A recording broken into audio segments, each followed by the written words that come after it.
हरिओम. अमृतानुभव. योगदास श्री जय गणेश जोशी यांचे प्रवचन. अध्याय 7. अज्ञानखंडन. ओवी क्रमांक 210.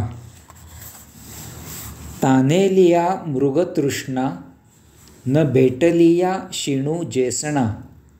मा भेटलिया कोणा काय भेटले. अर्थात तहान लागलेल्याला मृगजळ दिसले नाही तर त्याला शीण होतो. तथापि जरी त्याला ते दिसले तरीही याला शीणच होईल. माऊली येथे एक छान रूपक सांगून आपल्याला जीवनोपदेश करत आहेत. आपल्या जीवनात घडत असलेले सत्य सांगून त्यापासून मुक्त होण्याचा उपदेश करत आहेत. रूपक असे आहे, जर एखादा तहानलेला असेल तर तो पाण्याचा शोध घेईल. जर त्याला कोठेही पाणी दिसले नाही तर तो तहानेने कासावीस होईल, व्याकुळ होईल, त्याची तडफड होईल, त्याला शीण होईल. माऊलींना यात असे सांगायचे आहे की अशा या अवस्थेत जरी त्याला एखादे मृगजळ दिसले तरीही त्याला जरा दिलासा मिळेल, त्याला जरा आधार मिळेल की तिकडे पाणी आहे, त्याचा शीण जरा हलका होईल. रूपकात माऊली पुढे विचारतात की समजा जरी त्याला मृगजळ दिसले तरीही त्याला काही उपयोग आहे का. कारण पाणी मिळेल या आशेने तो तेथे धावत जाईल आणि तेथे पाणी नाही असे पाहून त्याचाही त्याला शीणच होईल.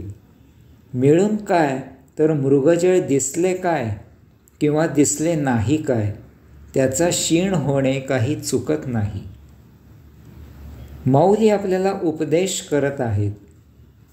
आपण आयुष्यात भौतिक वस्तुजगताच्या उपभोगामागे धावत असतो. असे हे उपभोग आपल्याला जसे पाहिजेत तसे तितके मिळत नाहीत. यामुळे आपण खट्टू होतो, नाराज होतो. आमचे हे असेच नशीब असा आपण आपल्या नशिबाला दोष देतो. परंतु जे मिळाले आहे ते आपले नशीब आहे असे कधीही मनात येत नाही. हीच आपली चूक असते. कारण आपल्याला आपल्याच जीवनाचा अर्थ माहीत नसतो.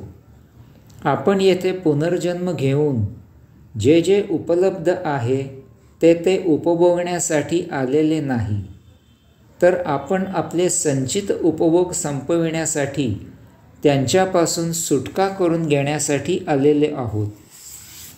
यामुळे नियती आपल्याला येथे जे आहे ते देत नाही, तर आपले संचित उपभोग संपुष्टात येतील त्यासाठी जे आवश्यक आहे ते देते. ते तेवढेच उपभोगून आपण जीवन जगायचे आहे. नियतीला साथ द्यायची आहे.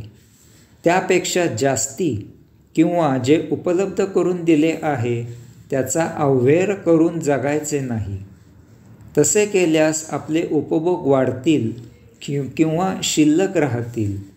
असे दोन्हीही आपल्याला पुनर्जन्मात ढकलणारे आहे. आपण कधीही मुक्त होणे शक्य नाही. परंतु आपण आयुष्य जगताना 2 प्रकारे नियतीला साथ देत नाही. तेच या रूपकात माऊलींनी सांगितले आहे. 1. आपण नियतीने समोर आणून दिलेले न पाहता दूरवर आपल्याला जे पाहिजे त्याचा शोध घेतो. असे वस्तुजगत आपल्या दृष्टीला दिसले नाही, आपल्याला त्याचा उपभोग घ्यायला मिळाला नाही की त्याचा आपल्याला शीण त्रास होतो. आपण त्यासाठी भरपूर मेहनत घेतो आणि ते हाती न लागल्यामुळे नाराज होतो. तथापि आपण आपल्याला सहजच जे उपलब्ध आहे त्यात कधीही संतुष्ट असत नाही. जे आहे त्यापेक्षा जे नाही त्यासाठी सारा खटाटोप सुरू असतो. यात आयुष्य वाया जाते. शेवटचा दिवस आला तरी आपली तगमग काही शमत नाही. 2. माऊली सांगतात की जरी आपल्याला जे हवे आहे ते मिळाले तरीही आपण कधीही संतुष्ट होणे शक्य नाही. असे आपल्याला सहजच मिळत नाही. त्यासाठी नियतीने देहाला दिलेल्या ताकदीपेक्षा जास्त कष्ट, त्रास, पीडा, दुःख सहन करून ते मिळवावे लागते.